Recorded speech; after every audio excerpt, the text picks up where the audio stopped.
मुझे बताया गया है कि देश के 21 राज्यों, केंद्र शासित प्रदेशों के किसान इसमें शामिल है। इन किसानों को 2021 करोड़ रुपए अभी सीधे ट्रांसफर हो चुके हैं।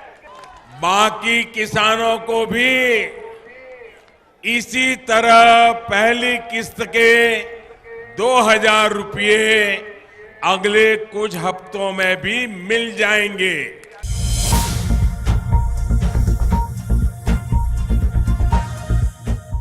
विकसित भारत संकल्प यात्रा के दौरान 90 लाख नए किसानों को पीएम किसान योजना में शामिल किया गया, जिससे इस वित्त वर्ष के अंतिम किश्त में 10 करोड़ से अधिक किसानों को 2000 रुपए की राशि मिली। आज हम आपको बताएंगे कि केंद्र सरकार की एक महत्वपूर्ण पहल पीएम किसान योजना का लाभ लेने वाले किसानों की संख्या में कैसे बढ़ोतरी हुई।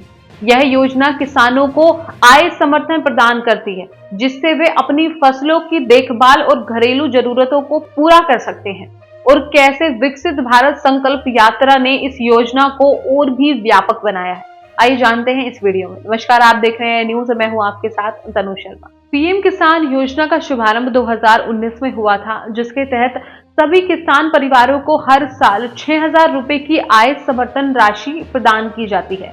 यह राशि 3 बराबर किश्तों में हर 4 महीने में 2000 रुपए की सीधे लाभार्थियों के बैंक खाते में भेजी जाती है। इस योजना के अंतर्गत अब तक कुल 3 लाख करोड़ रुपए से अधिक का भुगतान किया जा चुका है। इस वित्तीय वर्ष की अंतिम किश्त में जो 28 फरवरी को जारी की गई 10 करोड़ से अधिक किसानों को 2000 रुपए की राशि मिली है।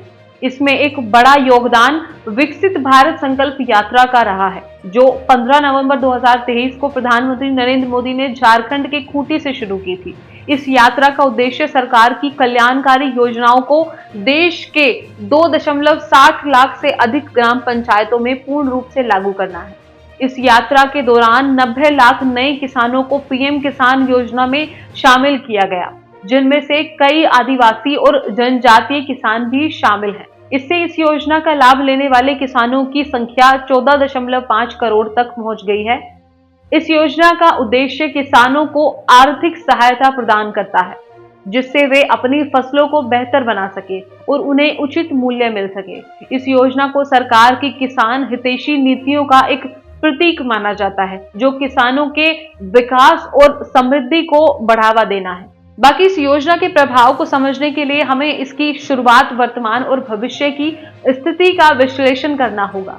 इस योजना की शुरुआत में सरकार ने केवल 12.5 करोड़ किसान परिवारों को इसका लाभ देने का लक्ष्य रखा था, जिनकी जमीन 2 हेक्टेयर से कम थी। लेकिन बाद में इस योजना को सभी जमींदार किसान परिवारों के लिए खोल दिया गया, जिससे इसका कवरेज बढ़ गया। वर्तमान में इस योजना के तहत 14.5 करोड़ किसान परिवारों को लाभ मिल रहा है, जो कुल किसान परिवारों का 92% है। इस योजना से किसानों को आय में वृद्धि हुई है, जिससे उनकी खर्च की आवश्यकता कम हुई है। इस योजना ने किसानों को फसल बीमा, सिंचाई, उर्वरक, बीज, जैविक खेती आदि में निवेश करने में मदद की है। इस योजना ने किसानों को कोरोना महामारी के दौरान भी आर्थिक सहारा दिया था।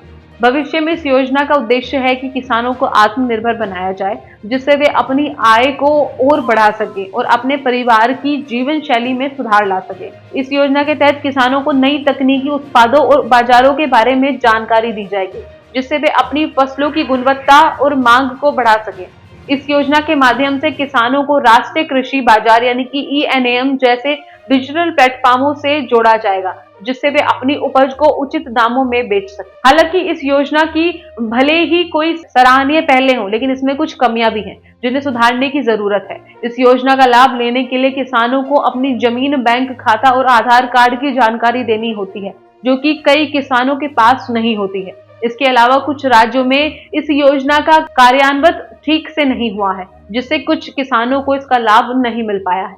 इस योजना के तहत किसानों को दी जाने वाली राशि भी काफी कम है, जो उनकी आय का मात्र 6% है। इस योजना को और अधिक प्रभावी बनाने के लिए सरकार को इन मुद्दों को हल करना होगा और किसानों को अधिक आय समर्थन देना होगा। तो यह था पीएम किसान योजना का लाभ लेने वाले किसानों की संख्या में बढ़ोतरी का विश्लेषण। इस वीडियो में हमने आपको बताया कि इस योजना का उद्देश्य, प्रभाव, चुनौतियां और सुझाव क्या हैं।